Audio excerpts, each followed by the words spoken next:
Halos 14 na milyong pisong buwis ang hinahabol ng BIR sa dalawang kumpanyang inireklamo nila ng tax evasion sa Department of Justice. Sangkot umano ang dalawang construction company sa mga ghost flood control project sa Bulacan. Saksi si Joseph Moro. 12 reklamong kriminal na ang naihain ng Bureau of Internal Revenue kaugnay sa mga maanomalyang flood control project. Halos 9 bilyong piso ang potensyal na tax liabilities na iniimbestigahan.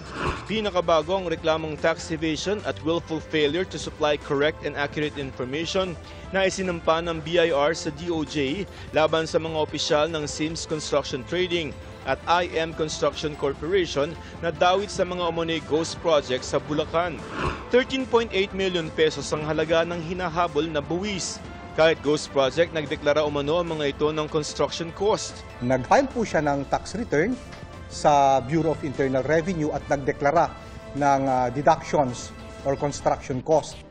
Subalit, since wala naman pong aktual na proyekto na nagawa, di ibig sabihin ho, fictitious itong deductions, non-existent.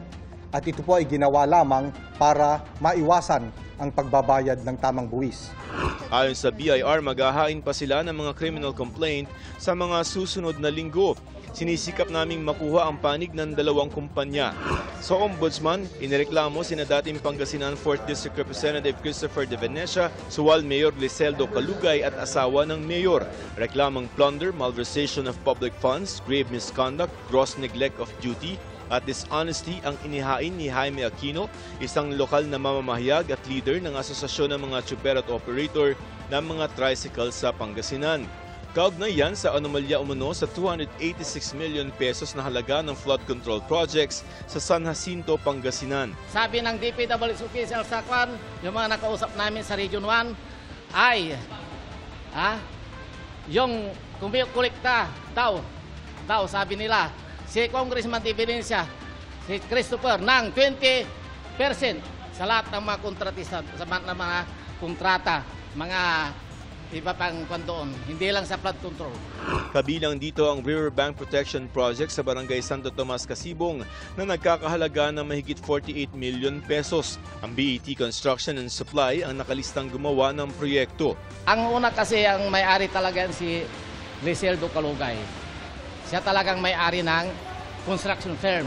Ngayon, nung nag-asawa na siya kay Garre, ay siyempre siya na ang nagmamaneho ngayon. Makikita ninyo ang project ng DPWH dito sa Barangay Santo Tomas, Jacinto.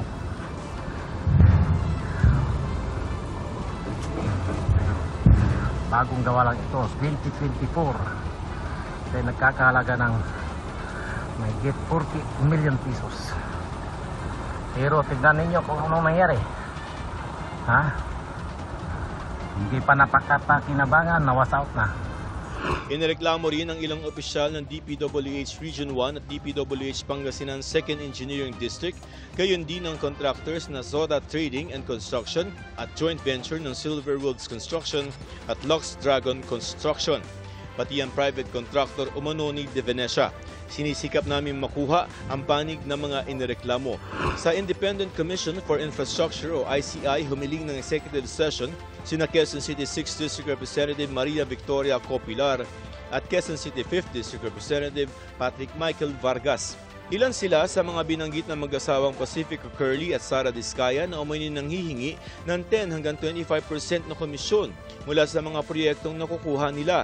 Tumangging humarap sa media si Copilar pero sa isang pahayag na in-upload niya sa kanyang social media page, sinabi niyang walang ghost project sa District 6 batay sa inspeksyon ng DPWH, Quezon City Engineering Office at iba pa. Hindi rin nagsalita si Vargas. Pero sa isang pahayag, sinabi ni Vargas na ipinakita niya raw sa komisyon ang mga dokumento na nagpapatunay na walang mga proyekto ang mga Diskaya sa kanyang distrito. Nagboluntaryo namang tumestigo sa ICI si House Majority Floor Leader at Presidential Son Congressman Sandro Marcos. Sa sulat niya sa komisyon, sinabi niyang handa siyang humarap sa ICI anumang oras at magbigay linaw sa anumang bagay para matulungan ang komisyon sa investigasyon nito. Nauna nang inakusahan ni dating Congressman Saldi Co na may budget insertion si Marcos, bagay na itinanggi ng kongresista. Magtatakda ang ICI ng petsa para sa pagdinig. Regardless of who that person is, will voluntarily appear and testify under oath, malaking bagay sa amin. Yung pong pagtestigo ni Sandro is a welcome development. What do you think? Of course. Why, sir? Wala, of course. Because? Wala. Any testimony is okay. Ayon sa Independent Commission for Infrastructure o ICI, maaari nilang i-live stream ang pagtestigo ni Congressman Marcos dahil hindi naman ito humingi na executive session sa komisyon. Kung matutuloy ito, si Marcos ang kauna-unahang testigo na maila-live stream ng komisyon. Para sa GMA Integrated News, ako si Joseph Morong, ang inyong saksi. Mga kapuso, maging una sa saksi. Mag-subscribe sa GMA Integrated News sa YouTube para sa iba't ibang balita.